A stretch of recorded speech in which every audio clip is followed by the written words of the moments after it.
watu bara, Mtume kasema, wanatupa nura kitabu kusoma, isije hasara siku ya Kiyama kwa kukosa nura ya kitabu chema.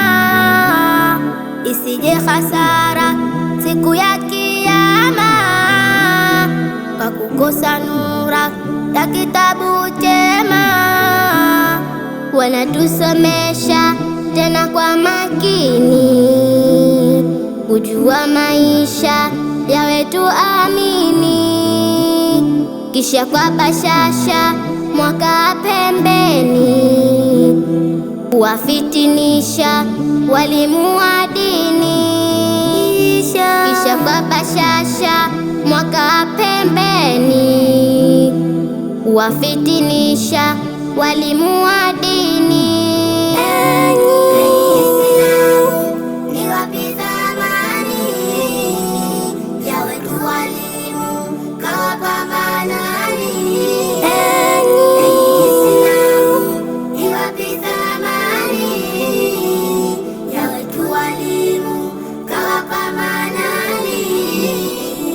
Ibada sawia wautufunza, ya Mola jalia alotueleza.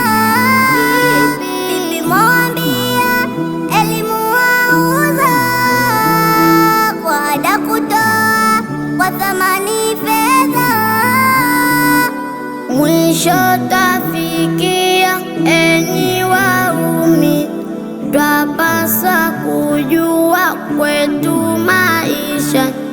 Walimu ndo njia yake amini, kuwakimbilia na kuwasamini. Enyi wazazi hamutowi ada, kuwapa vipenzi vya Mola wahida.